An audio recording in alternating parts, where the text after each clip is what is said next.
Record. Hola, buenas tardes, bienvenidos una vez más al Club de Lectura de Red Compleja. Estamos leyendo el libro Antifrágil de Nassim Taleb. En la oportunidad del día de hoy vamos a discutir los capítulos 13 y 14. Capítulos en los que el autor discute una serie de conceptos alrededor de lo que es la invención, la implementación de los inventos, la forma en que se llega a inventar distintas, digamos, productos o variedades, y lo contrasta con lo que sería el modelo, digamos, institucional o formal de investigación y desarrollo científico y tecnológico que se da en los países, principalmente en países ricos. En primer lugar, me gustaría resaltar el punto de lo que él llama los saltos de la imaginación, leaps of imagination. Cuando una persona o cuando un colectivo, lo que sea, toma simples tecnologías que han estado inventadas y están en la cara de todo el mundo, pero que les encuentran una nueva funcionalidad y que esa funcionalidad, digamos, transforma el espacio tecnológico.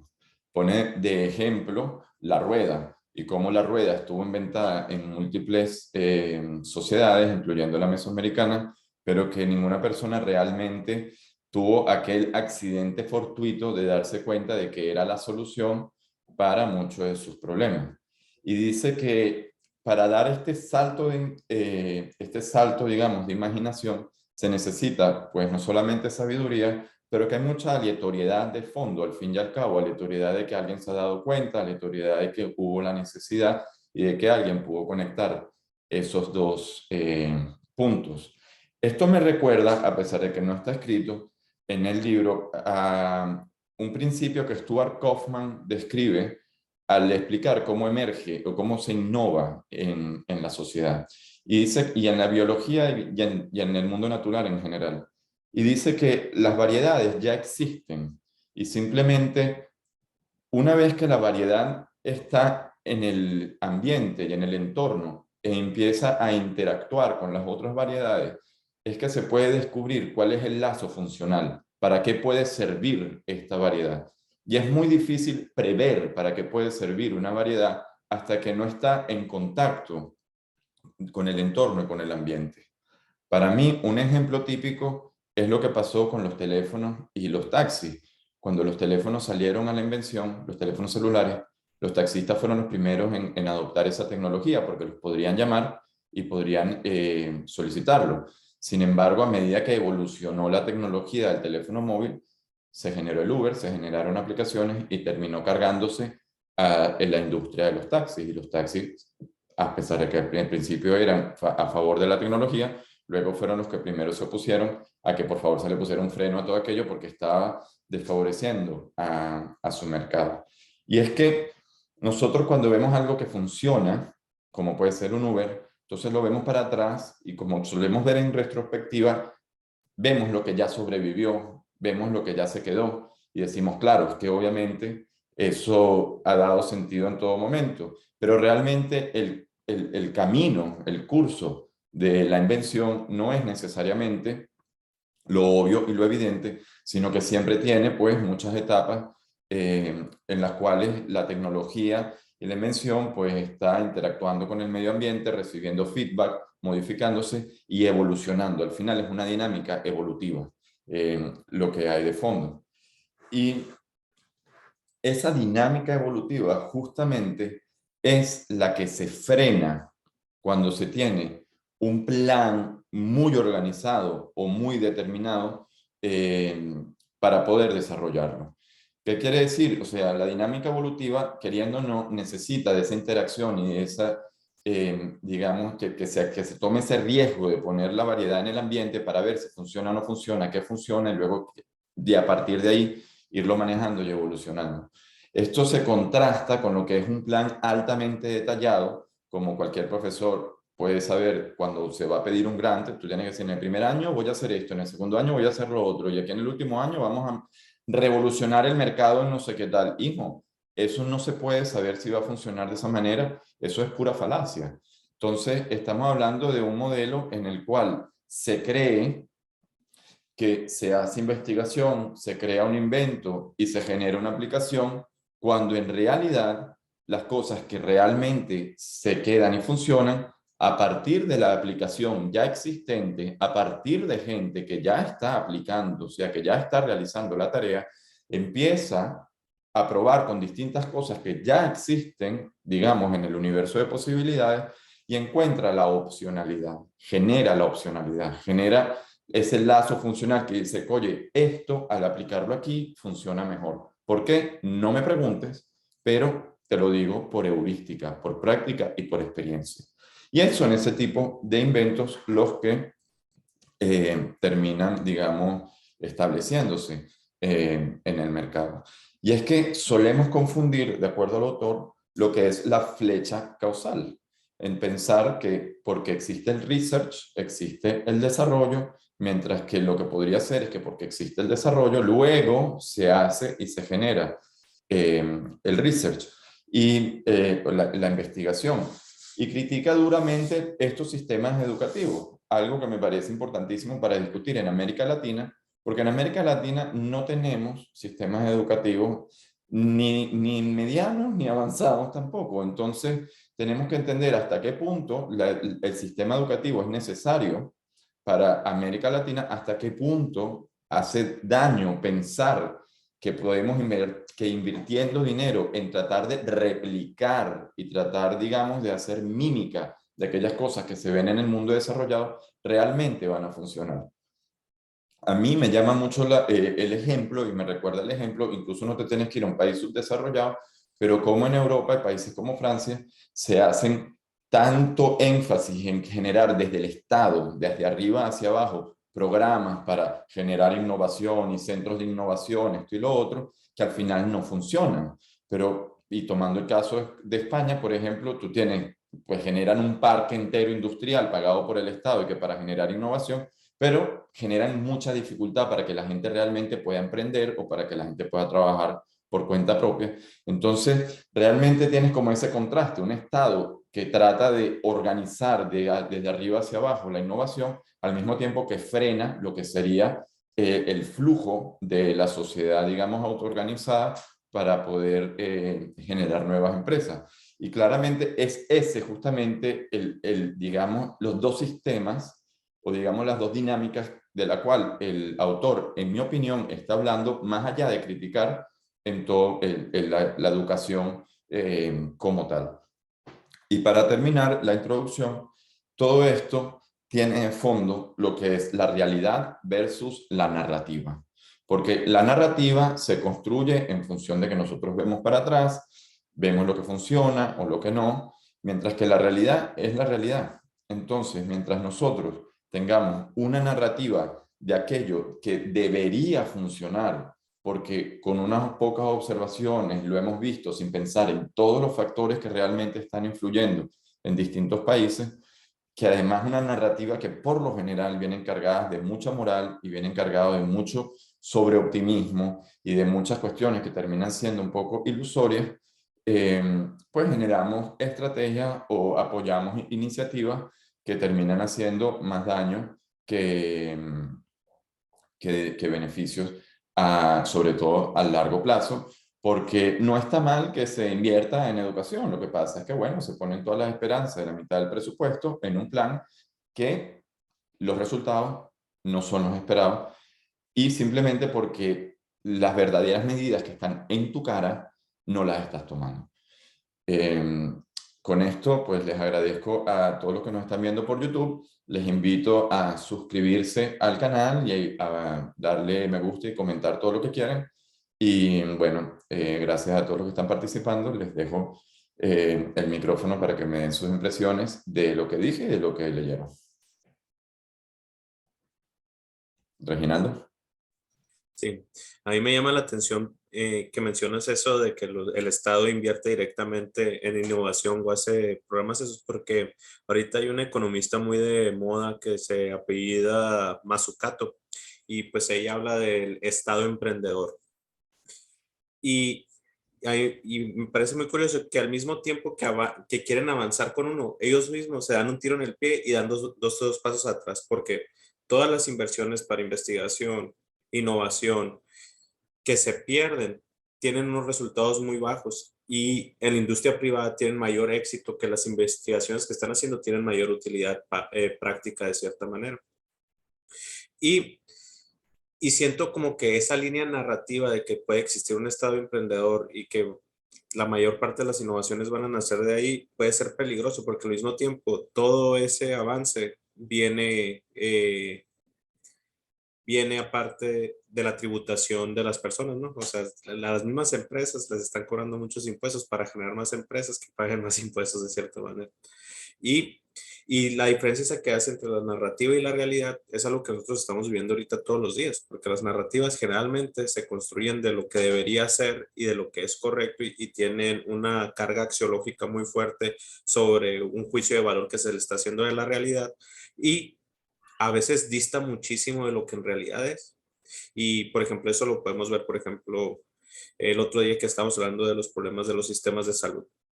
O sea, en México tenemos un sistema de salud público, fue uno de los primeros que existió. Por pocos años fue uno de los mejores que hubo, pues, pero te estoy hablando a sus inicios, ¿no? Pero pues ahora se ve que no es un sistema, no es sustentable y la gente tiende a irse a lo privado de cierta manera. ¿Por qué? Porque el mismo sistema no tiene la capacidad para cumplir. Y en cambio, pues hay lugares donde son más exitosos, pero tienen economías que se permiten ser más generosos en ese tipo por cuestiones demográficas y por cuestiones de riqueza que se construye dentro de esas naciones. Y nomás para terminar, es saber que eso lo de la superplanificación de entrada como prerequisito no calcula lo que puede salir mal y si lo calcula lo hace mal. Claro, y al final no se trata de no planificar, es entender la naturaleza del plan. ¿Me entiendes? O sea, si tú tienes un plan que es adaptativo, que sabe que el incertidumbre y la aleatoriedad existe y tiene mecanismos para evaluar qué funciona, qué no funciona, ser capaz de corregir el rumbo a tiempo y llevar, digamos, el proyecto al camino deseado, en lugar de tener, como lo sabes, un plan extremadamente detallado y luego tratar de forzarlo, que al final eso lo que hace es aumentar la probabilidad de que se caiga todo de un solo golpe, porque te estás quitando, digamos, la posibilidad de adaptarte a tiempo. Y, y realmente se trata, si lo quieres ver a nivel de sistemas, se trata simplemente de buscar la manera de introducir las capacidades evolutivas dentro del plan. Introducir el ensayo y el error y utilizar esos errores para poder aprender y poder reformular las historias en lugar de pretender que no existen.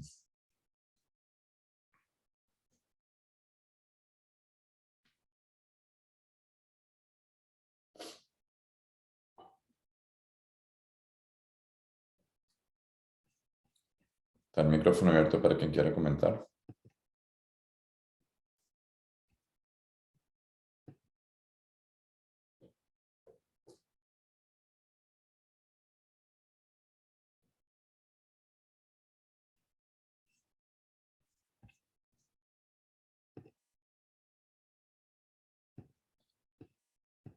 Bueno, a mí me gustaría hacer una pregunta. O Murillo, ¿querías decir algo? Sí, así haciendo una reflexión sobre las cuestiones de educación, lo que me parece es que en nuestra situación de Latinoamérica es que nosotros no tenemos la variedad de soluciones para la cantidad de problemas que tenemos al nivel más básico del sistema de educación. Entonces, por ejemplo, miramos a un ejemplo de Suecia, un ejemplo de Finlandia, donde la familia tiene una estructura, tienen familiaridad con una educación, ya las prácticas están bien establecidas, una población que es genéticamente homogénea, culturalmente homogénea, 5 millones de habitantes, para países como los países de Latinoamérica con 140, 130 millones, 200 millones, 50 millones. Entonces lo que pasa es que me acuerdo un poco de la ley de requisite variety, porque para nosotros es no solamente importar un plan, pero que sea desarrollar un plan que sea adecuado para la realidad de problemas que nosotros tenemos en la base, que involucra cuestiones de renta, cuestiones de familiaridad con educación, cuestiones de caminos específicos para la performance y el desempeño pedagógico de los estudiantes. Entonces, a mí me parece que esto sea la naturaleza del problema, pero que lo encontramos cuando interactuamos ahí con los gobiernos, es siempre la misma fórmula, es el mismo proceso, alguna cosa que es definida en Brasilia y que se desarrolla para el país completo como un todo y que en el final del día no da el resultado deseado. Y ahí nos quedamos con toda la cantidad y variedad de problemas que tenemos, pero que un abordaje inadecuado central y totalmente inspirado por modelos que están completamente alejados de nuestra realidad. Esto que me parece el tipo de situación que encontramos con educación, principalmente Brasil. ¿Y qué dirías tú con la educación superior? Es la misma cosa, es absolutamente la misma cosa, porque con la superior lo que pasó es que hubo una participación más grande de empresas del sector privado, pero que ellos también tendrían ya están todas prácticamente en el exchange, entonces que son empresas listadas y tienen un objetivo financiero de corto plazo. Entonces hay que siempre entregar los targets de resultados financieros y esto es un problema porque muchos de los problemas que los estudiantes en el enseño superior tienen también son bastante complejos y dependen todo del contexto donde están. Un estudiante en la región de Amazonas tiene necesidades distintas del estudiante en São Paulo, que tiene necesidades distintas del estudiante en el sur de Brasil, pero que como tiene siempre la presión de entrega de resultados financieros, te limita la capacidad de tomar el riesgo, como dijiste, de la experimentación, del conocimiento básico de los problemas locales y siempre con las excusas que esto no escala porque es regional. Esto es el tipo de situación que encontraba en la parte previa de mi carrera cuando trabajaba por una empresa como esta, porque tendrías el potencial de entrar en los detalles, pero que siempre la presión de resultados financieros en corto plazo casi que bloqueaba el proceso de desarrollo local que era necesario. Ya. ¿Y cómo ves tú la innovación en Brasil? ¿Y qué problemas enfrenta? A nosotros tenemos el problema de que, por ejemplo, con la cantidad de empresas ahora entrando en la Bovespa, que es el exchange para empresas listadas, tienes la inversión, tienes la atención de las empresas, pero siempre con prácticas antiguas. Por ejemplo, hacer innovación por comité con base en promedio. No se hace innovación con base en promedio porque muchos de los casos más innovadores están en los extremos, están donde el conocimiento tradicional ya no funciona.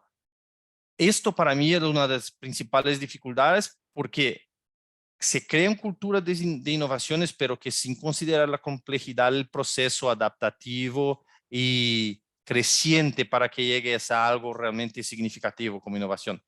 Este es el problema. No. No, y luego está lo que, como comentaba Reginaldo, la innovación. Hoy en día, por ejemplo, a nivel de inteligencia artificial, pues tienes unas empresas que están a nivel de Estados Unidos, las empresas como Facebook y Google y estas cosas están creando ahí unas aplicaciones que se están cargando cualquier tipo de innovación que se pueda estar tratando de generar en la universidad, por ejemplo. Porque tienen los recursos, porque tienen la aplicación y porque tienen los datos y porque tienen una cantidad de asimetría que hace muy difícil luego que otro tipo de entidades pues puedan llegarle a la par, ¿no?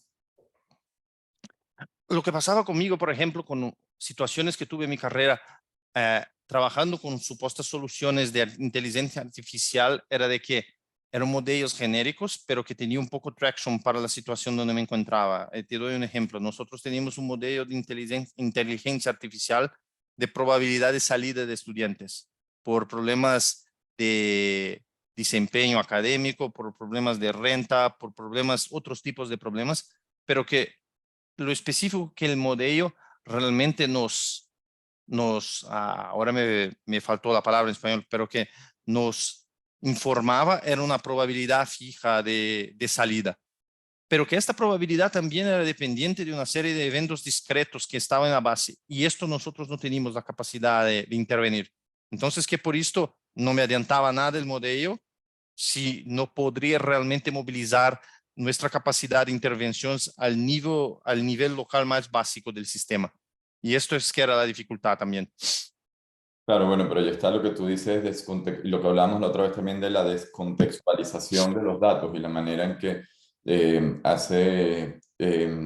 tomas decisiones sin considerar el contexto en el cual se dieron esas probabilidades y que ese contexto pues, puede variar de caso a caso, especialmente cuando estás hablando de poblaciones tan heterogéneas.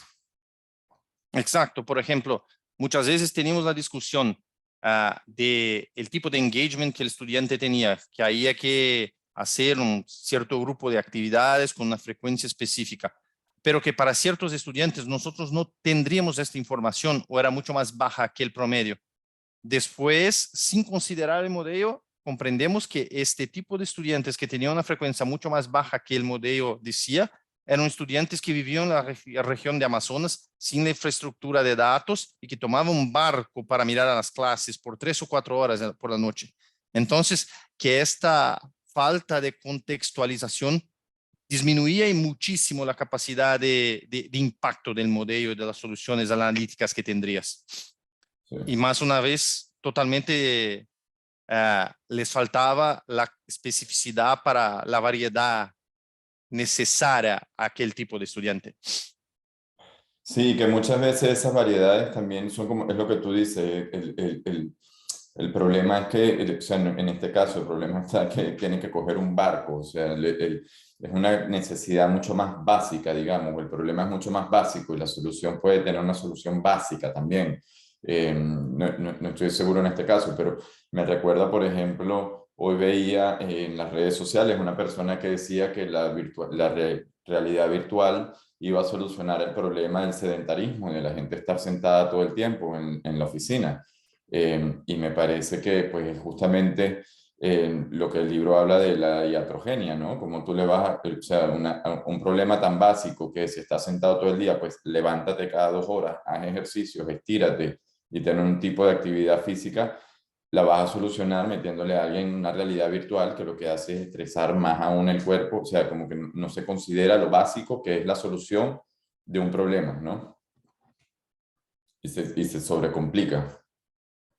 Exacto, exacto. Y esto es, por ejemplo, con mi experiencia aquí en la educación en Brasil y probablemente en los otros países, es que tenemos muchos y muchos casos de iatrogenia, de intervenciones centrales sin el conocimiento necesario de la complejidad en el nivel local y que ahí, si no mejora en muchos casos, lo hacen peor. Y eso es mucho que nosotros vemos. Por ahí va el tema de la educación también. La educación en América Latina, problemas más básicos que generar grandes centros de no sé qué tal y esto y lo otro, cuando la educación básica pues no tiene tanto problema. Y mientras más sobrecomplicada sea la solución, menos se sostiene en el tiempo. Y te doy un ejemplo, sin ahí tomar mucho del tiempo. Nosotros tenemos ahora un partnership público-privada con el gobierno del estado de Paraná. La primera escuela de partnership público-privada de educación de Brasil es de nuestra organización. Y ellos tienen un nivel de desempeño pedagógico bajísimo, muchísimo bajo. Por ejemplo, gente en el high school están con desempeño de elementary school. El tipo casi no puede leer cuando está en high school. Y esto es gravísimo. Pero que por la situación social de la región, la intervención que nosotros hicimos es mejorar la calidad de la comida que se sirve en la escuela. Si mejoramos la calidad de la comida que se sirve en la escuela, los estudiantes se van a las clases con mucho más frecuencia. Y ahí garantizas la primera mejora. Después que nosotros pensamos en mejorar los modelos de clase, las influencias pedagógicas, pero que por ahora es mejorar infraestructura, que tengan ventanas propias en las clases, que tengan en las salas, que tengan comida buena en la escuela para que así se pueda crear un ambiente para que después mejores el modelo. Y ahí que es la parte muchísimo más básica. Y esto te estoy seguro que es una ciudad relativamente desarrollada de Brasil, pero que si miras al país afuera, tenemos situaciones iguales en casi todas las ciudades. Y no se habla de esto. Sí, gracias, Molilo, por tu punto de vista muy interesante. Reginaldo. Sí. Yo pues ya tengo 2 años dando clases en preparatoria, pero yo tengo la suerte, o no sé si sea la suerte, pero el gusto de dar una clase que uno es de puros varones, porque es una escuela católica y es privada, ¿no? Pero tengo varios colegas que trabajan en escuelas públicas y a pesar de nosotros ser una escuela privada, a nosotros la Secretaría de Educación Pública de aquí nos mandan pues los planes y los modelos educativos que vamos a hacer. Y yo sondeando ahí, preguntándole a los maestros, nos dicen, ¿sabes qué? Cada sexenio nos cambian el modelo. Y según la agenda política que va teniendo cada gobernante que va entrando, va cambiando el modelo que se va a poner. Por ejemplo, a mí, yo cuando estuve estudiando en la preparatoria, nos tocó la educación basada en competencias, que se trataba de que tener capacidades para poder competir y hacer proyectos, ¿no? Ahora se cambió a la educación basada en proyectos, que es la que nosotros estamos impartiendo, y ahora ya va a empezar una nueva con un poquito más de tendencia política y más apegada a las humanidades, ¿no? Y entonces, al utilizar la educación, sobre todo en México, que los sindicatos de profesores tienen un pool político muy fuerte, se han utilizado también como herramientas políticas para monetizar la democracia, ¿no? Para dar ciertas concesiones para ganar votos políticos, pero que dejas a la par. Tienes a docentes que son activistas profesionales, que no dan clases, y aparte, pues a los alumnos los tienes olvidados. Y un caso muy particular mío es aquí en mi estado, que yo vivo en Sonora, México. Hay una huelga de la universidad por lo menos una vez al año. Cuando mis compañeros estaban estudiando en la universidad aquí, perdieron un año de educación por las huelgas que hubo. Entonces, esa politización tan fuerte de un servicio que es la educación está truncando muy fuerte la educación pública. Sí. Y sabes que yo estaba pensando justamente eso, porque bueno, primero que está bien que hacemos la distinción de lo que el autor quiere decir cuando critica los sistemas educativos que son altamente planificados, esperando que aquello de que la investigación, digamos, lo que llaman top-down o de arriba abajo, eso no realmente es lo que va a generar el desarrollo económico, pero cuando hablamos de América Latina, está claro que el problema es mucho más básico. Estamos hablando de educación básica que primero hay que solucionar antes de pensar en cómo poder llegar digamos, bueno, para poder generar la masa crítica necesaria que empiece a generar la innovación y, digamos, la economía, ¿no? Que a América Latina le falta. Y una cosa que yo venía pensando, porque me pensando, bueno, entonces, ¿por qué América Latina, no? O sea, porque si no tenemos esa educación formal que tanto dice el autor que no funciona, pues nosotros no la tenemos, ¿cuál es el problema realmente de América Latina? Y pensándolo históricamente, ¿no? Porque si vemos existe un autor que se llama, como el de Gone, Germs and Steel, ¿cómo es que se llama él? Se me fue el nombre. Existe un autor que ya me vendrá el nombre, Jared Diamond. Jared Diamond, ¿verdad? Él dice que la diferencia entre países desarrollados y subdesarrollados pues empieza por miles de años atrás, desde donde se desarrolla las primeras civilizaciones, desde donde se desarrolla la agricultura y la influencia del clima, etcétera, y todo un desarrollo, digamos, sistemático del desarrollo humano y que simplemente ahora vemos la foto final de todo aquel proceso evolutivo. Y tú piensas, bueno, América Latina, si te vas para atrás, ¿qué es lo que la ha caracterizado realmente en los últimos 200, 300 años? Y yo me atrevería a decir que hay una cantidad de guerras civiles y una cantidad de pelea entre grupos políticos y de destruir lo que el otro hizo y cero continuidad, que al final ha tenido pues una suma negativa muy fuerte para América Latina. Y es muy fácil no criticar, es muy fácil decir no porque es que nos dominaron, no porque es que el imperialismo, no porque es que lo de afuera, pero es que lo que pasa adentro, ¿sabes? Es una destrucción continua.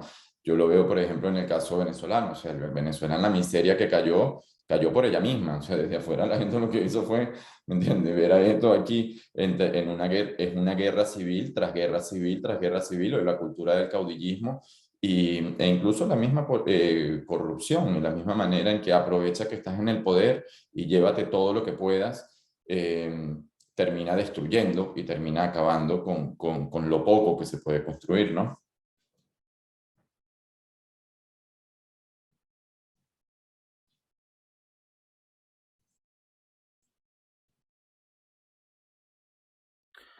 Sí, yo particular, bueno, me hicieron pensar en un montón de cosas con todas las cosas que dijeron, pero em, particularmente lo que decía Murillo, pensaba en un ejemplo de acá que se hizo un diseño de un plan de planes de vivienda pensados desde la capital federal de Argentina, que bueno, ese es uno de los grandes problemas que yo considero que tiene nuestro país, que es la centralización política y económica en la capital federal, que es Buenos Aires.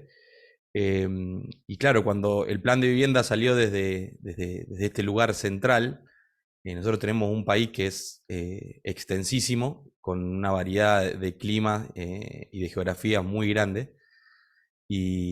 Y claro, se hicieron un plan de vivienda pensado para la capital federal, que después cuando lo trasladaste a climas áridos y fríos como los del sur, o geografías totalmente distintas como la del norte, con otro contexto natural, geográfico y climático, fueron un desastre, digamos, esos planes de vivienda. Me hacía acordar a lo mismo que decía Murillo respecto de los planes de educación. Yo creo que este es un problema que es bastante transversal a todos los países latinoamericanos, que tiene que ver primero con la centralidad, y segundo, también con esta idea de importar ideas. En lugar de que las ideas surjan primero en cada contexto local, que se ha planteado en el Club de Lectura varias veces, sobre la importancia de eso, de que surjan desde abajo hacia arriba las soluciones y no al revés, por un lado. Y segundo, con esta idea de importar soluciones desde afuera. Entonces, tomar soluciones, cosas que funcionaron en un contexto, creyendo que al aplicarlas al contexto latinoamericano, eso va a funcionar. Argentina particularmente tiene una historia en la educación superior que ha sido muy exitosa, en términos de que ha otorgado movilidad social a las personas. En el sentido de que tenés muchas familias cuyos hijos son primera generación de universitarios, gracias a la posibilidad de que haya acceso gratuito a la educación superior. Entonces, yo creo que en ese sentido el modelo educativo de educación superior ha funcionado en Argentina. Creo que una de las principales claves del éxito es que se considera a la educación superior pública, universitaria pública, como más prestigiosa que la privada. Entonces, incluso gente que tiene el poder adquisitivo como para pagar una universidad pública, decide ir para ir a una universidad privada, decide ir a una universidad pública por el prestigio que eso involucra. Eso por un lado, o sea, creo que el modelo universitario por ese lado ha sido exitoso.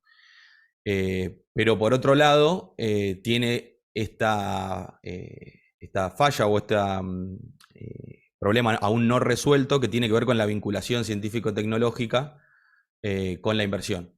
Nosotros durante los años 90 hubo una fuerte intención desde lo político que se lo consiguió, fue exitosa, digamos, de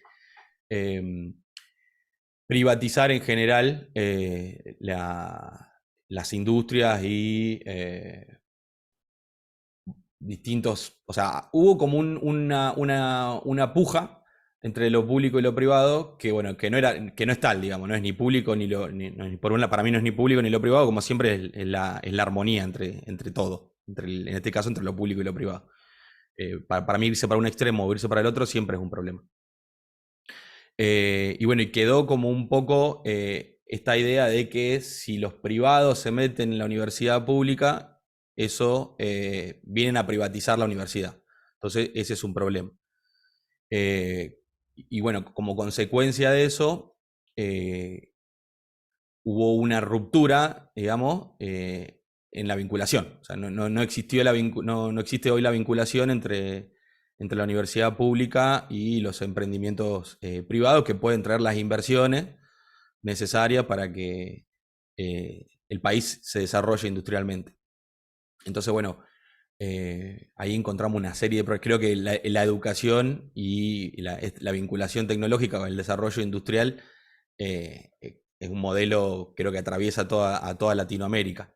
Y diciendo con vos, Alfredo, un poco en esto de que, no sé si siento capaz que te voy a tergiversar, pero lo que digo es, yo creo que hay ciertos intereses externos en que América Latina siga un modelo agroexportador, digamos, y que no se industrialice para los países centrales. De que seamos proveedores de materia prima en este modelo de globalizador, digamos. Yo creo que en ese sentido hay una puja, no entre izquierdas y derechas, como creo que no tiene ningún asidero en América Latina ese marco teórico de definir, separar izquierdas y derechas, es algo que funciona en Europa. En Argentina, por lo menos, vos cuando querés ves algunos grupos políticos que hay gente de izquierda y hay gente de derecha, entonces no tiene sentido dividir entre izquierda y derecha. Yo creo que es mucho más útil dividir entre nacionalismo y globalismo en este caso. Entonces los modelos nacionales son modelos que tienen la intención de desarrollar justamente la industria porque eso genera trabajo y el trabajo genera bienestar y etcétera, etcétera, etcétera. Contrapuesto con los modelos globalizadores que tienen más esta intención, que por lo menos yo lo creo, que para que las industrias de los países centrales se desarrollen necesitan la materia prima para transformar esa materia prima en manufacturas, digamos. Y los países de Latinoamérica son países con mucha extensión, con muchas materias primas, y eso es funcional, digamos, al propósito internacional. Entonces, yo creo que sí hay una puja, digamos, entre nacionalismo y globalización, que en América Latina se confunde con izquierda y con derecha, y ahí se mezcla todo y ahí se vuelve un gran problema, porque no lo podemos solucionar. Dividimos entre izquierda y derecha, y donde para mí la puja es entre globalismo y nacionalización. Pero bueno, perdón que ocupe mucho tiempo. No, gracias Emanuel por tus puntos de vista, de verdad que siempre bienvenido. Y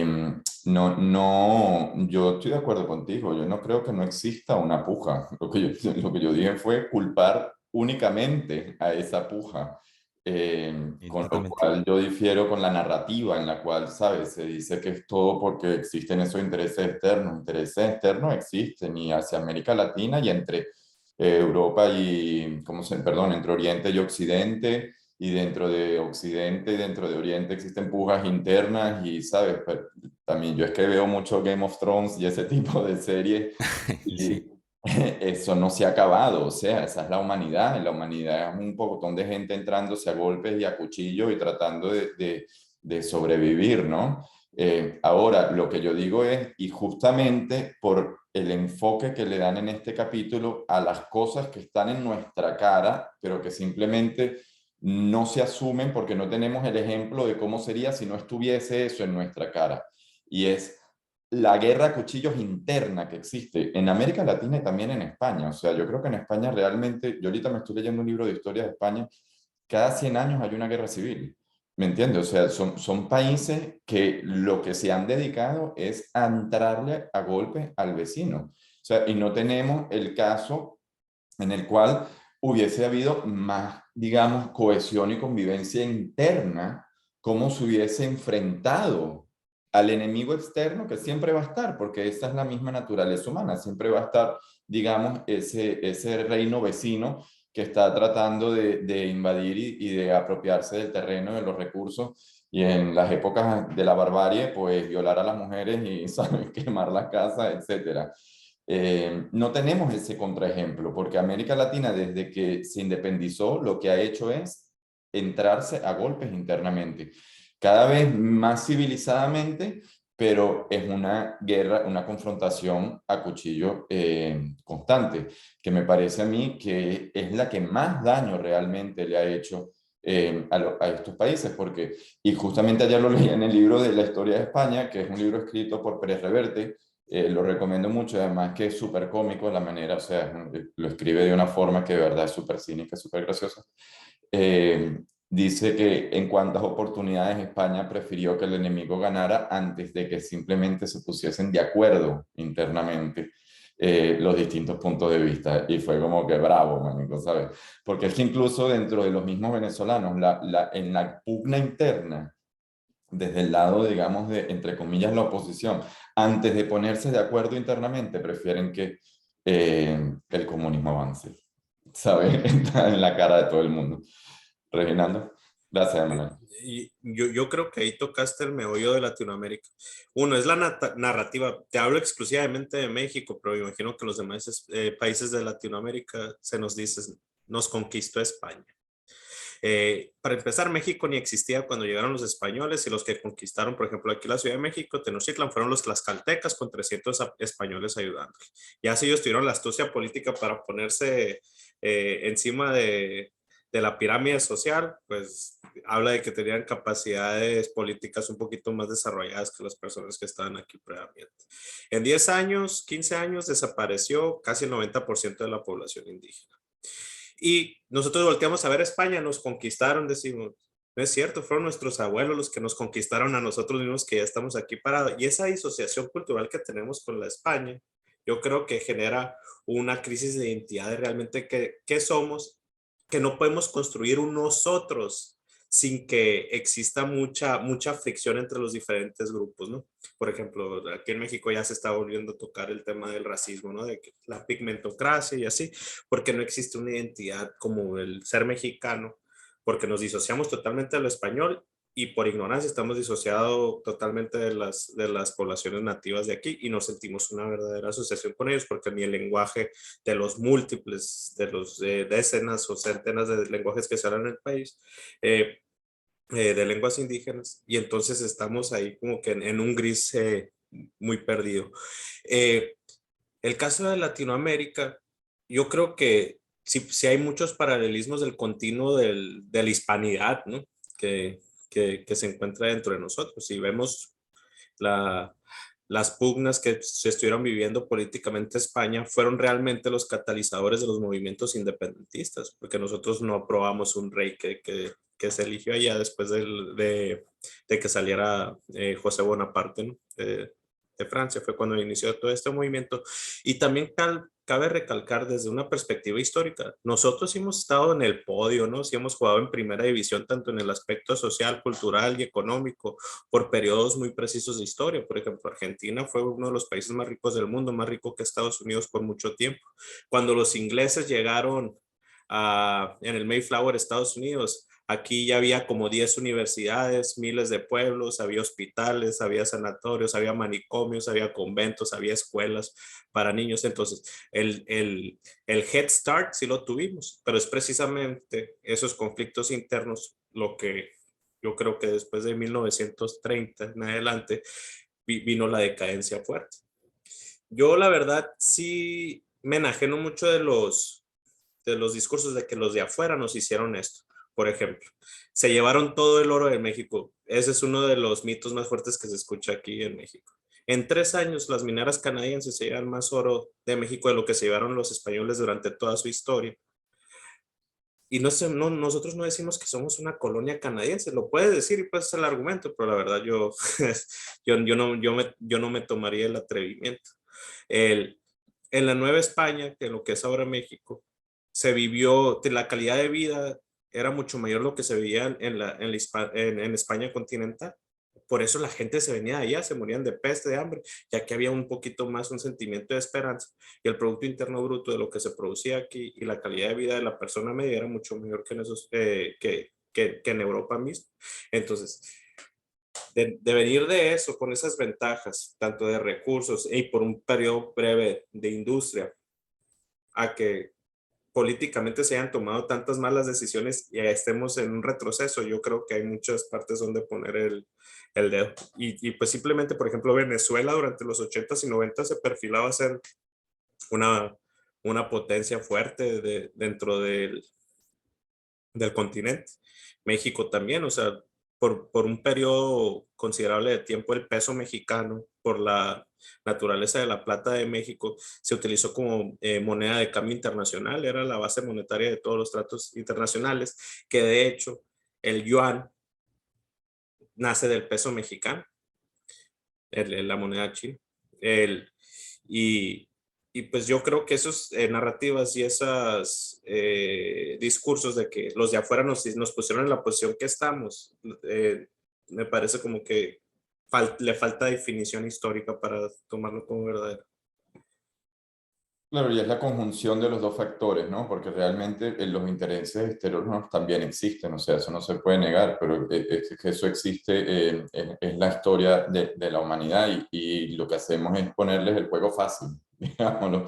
Nosotros le facilitamos el juego metiéndonos tanto autogol. Y pienso, por ejemplo, a nivel de la innovación, que es de lo que se trata el capítulo, la, o sea, se necesita para poder tomar un riesgo, que es lo que se necesita para realmente poder emprender y poder, digamos, generar ese tipo de productos que tengan tanto éxito, pues se necesita más que tanto incentivo de arriba abajo, tener estabilidad económica, por ejemplo, ¿me entiendes? Y una moneda que no tenga la devaluación que pueden tener en América Latina. Me explico, y que el siguiente gobierno te cambia, o sea, un poco de continuidad, que no sea que cada 5 años te están cambiando la normativa, esto, lo otro, y al final se te va el 50 o el 60% del trabajo y el tiempo en cosas que no están sirviendo para el propósito, ¿no?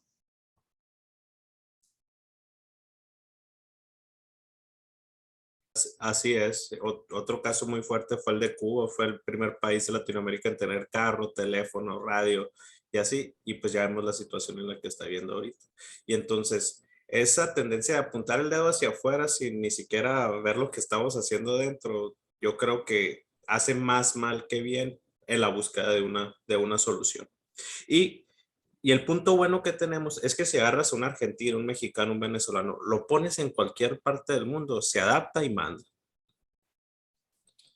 Bueno, eso es parte de lo Eh, que digo, ¿no? La necesidad. La necesidad es la que te genera este sí, tipo de comportamiento. Y tú sabes que yo me voy más allá que la cultura española, porque si tú te paseas por Italia, tú te paseas por Grecia, te paseas por Turquía, vas a encontrar el mismo mal, que son, ¿cómo se llama? Países que tienen mucho potencial, pero que existe una cultura que realmente los pone en jaque. Y obviamente, mira, y es historia, ¿no? Los ingleses siempre han estado torpedeando, buscando torpedear a España, digamos, históricamente, cuando España pues era el gran imperio y los otros eran una cuerda pirata, literalmente, pues siempre, ¿sabes? Quienes financiaron la independencia americana fueron los ingleses directamente. Mandaron soldados y mandaron dinero porque tenían el interés de acabar con digamos, el imperio español y cortarle la cabeza al imperio, ¿no?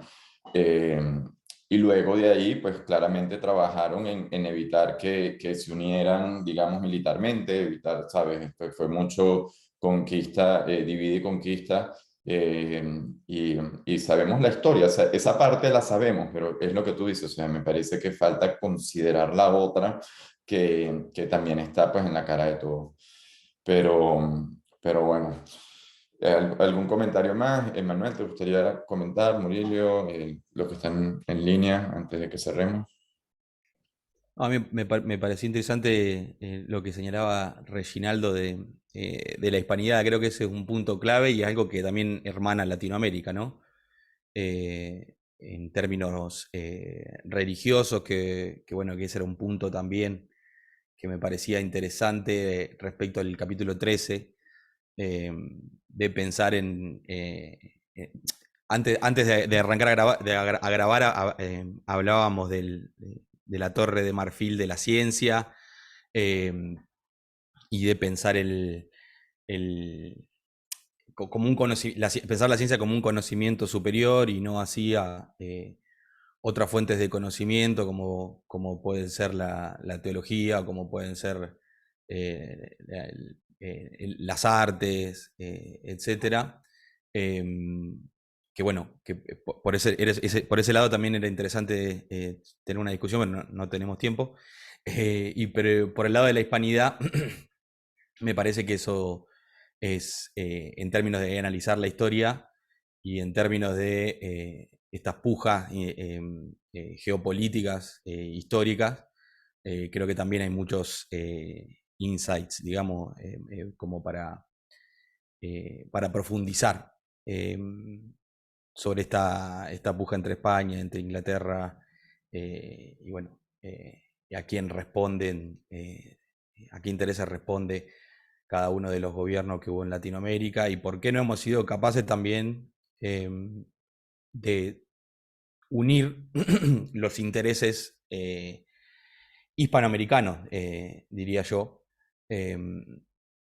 Bueno, que es un poco, para mí lo que señalas vos, Alfredo, que tiene que ver con estas dos cosas, digamos, con las pujas internas, con esta guerra a cuchillos internas, pero también con intereses internacionales. Acá, bueno, en América Latina el Plan Cóndor es un claro símbolo de eso, de cómo las dictaduras militares fueron financiadas por Estados Unidos en su momento. Y, bueno, hay otros ejemplos en términos económicos. O sea que eso es innegable, digamos, de que hay intereses internacionales para que América Latina no se desarrolle. Y bueno, pero por otro lado, claramente la culpa es pura y exclusivamente nuestra, como bien señala Reginaldo. En eso estoy totalmente de acuerdo de que la responsabilidad es nuestra, porque si culpamos a lo otro no tenemos solución. O sea, que vamos a esperar que desde afuera es algo que tenemos que solucionar nosotros.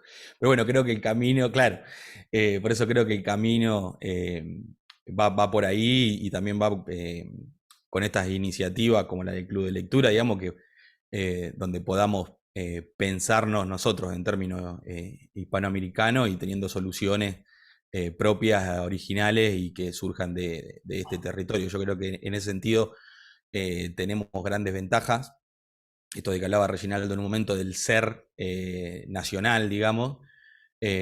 Acá en Argentina decimos que surgieron nacionalismos que son distintos, muy distintos a los nacionalismos que surgieron en Europa. Los nacionalismos que surgieron en Europa son nacionalismos que levantan muros, digamos, y que se definen a partir de destruir al otro, destruir al vecino. Mientras que acá en Argentina surgió un nacionalismo que es un nacionalismo de inclusión, que en lugar de levantar muros, construye puentes con el país vecino, y somos un mestizaje tremendo de razas de distintas partes del mundo, y que eso de alguna forma hace surgir nuevas formas de pensar, nuevas genéticas, o sea, si querés, poblaciones y razas antifrágiles, esto que decían ustedes, de que a un latinoamericano lo ponen en cualquier parte del mundo. Primero tiene que ver con el contexto tan adverso en términos económicos, políticos de los países latinoamericanos, pero también creo que tiene que ver con eso, con cómo se ha mestizado, digamos, el continente. Porque en otros países, si bien hay una diversidad cultural muy grande, la lógica que predomina es la de los guetos, creo yo. Cuando acá no, acá nos hemos cruzado todos con todos, indios con europeos, con esclavos africanos históricamente, y hoy sigue pasando. Y bueno, creo que eso es una gran ventaja. Lo que tenemos que resolver es eso, es cómo apuntar los intereses hispanoamericanos en una misma dirección. Me da esa sensación. Sí, y yo creo que como para concluir un poco, el material humano lo tenemos, la mentalidad lo tenemos, el enfoque y las ganas las tenemos, la capacidad de responder y adaptarnos las tenemos, ¿me entiendes? Pero realmente hay algo que ocurre, que la suma total es negativa y en gran parte pues yo creo que viene de esa cultura que existe en la política, de la forma en que se interpreta la lucha por el poder. Y, y en ese sentido, pues los intereses, claro, el de afuera llega y soborna al dictador, pero existe la persona que está dispuesta a hacerlo, ¿sabe? Que ese es el asunto, y no es uno nada más el que está dispuesto a hacerlo, en función de que le den ese tipo de poder, ¿no? Y se genera toda esa dinámica además de el beneficio económico a través del poder político, en lugar de distanciarlo. Pero, pero bueno, discusión para más adelante. Sobre la parte de la innovación, me hiciste recordar mucho que realmente los grandes inventos científicos que se dieron durante los años 1800 eran unos pedazos de locos digamos, en su casa, quemándose las pestañas, ¿me entiendes? Utilizando una cantidad de cosas, ya había cero intervención del Estado y se generó un avance increíble en función de todo lo que es el área electromagnética, ¿no? Reginaldo, si quieres terminar. Sí, para cerrar sobre el tema de innovación, quiero como que precisar sobre el aspecto del conocimiento heurístico o el conocimiento intuitivo o empírico que tienen muchos grupos de personas que en sí no tienen el modelo, la metodología científica para comprobar que las cosas funcionan, pero aún así funcionan. Y hay un caso muy preciso que quiero compartir, que es el caso de la utilización de la penicilina.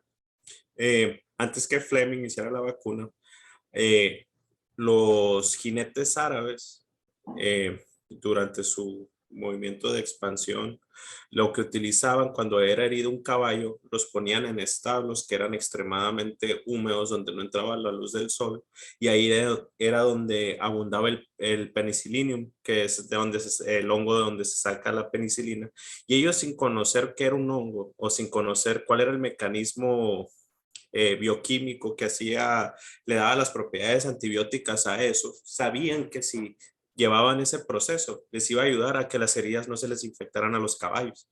Y entonces yo siento que dentro de la industria privada y dentro de diversas áreas hay mucho conocimiento que no está positivizado científicamente, que es muy valioso y que no se toma en cuenta. ¿Por qué? Porque no cuenta con la metodología científica para comprobar y que haga más abierto ese conocimiento, de cierta manera. Bueno, y al final esa metodología científica se basa en el sello de aprobación de otras personas que siguen esa metodología científica, porque ni siquiera esa metodología científica realmente funciona para probar algo, ¿sabes? Porque la forma en que se utiliza la estadística y el análisis de datos, que lo hemos hablado en otras oportunidades, pues realmente está lleno de errores por todas partes. Bueno, muchachos, muchas gracias por la participación. Una vez más, una discusión súper interesante. A los que nos están viendo en YouTube, no se olviden de darle al suscribirse y apoyarlos con el canal. Y espero pues verles la semana que viene. Muchas gracias a todos. Muchas gracias. Saludos. Nos vemos. Abrazo. Hasta luego.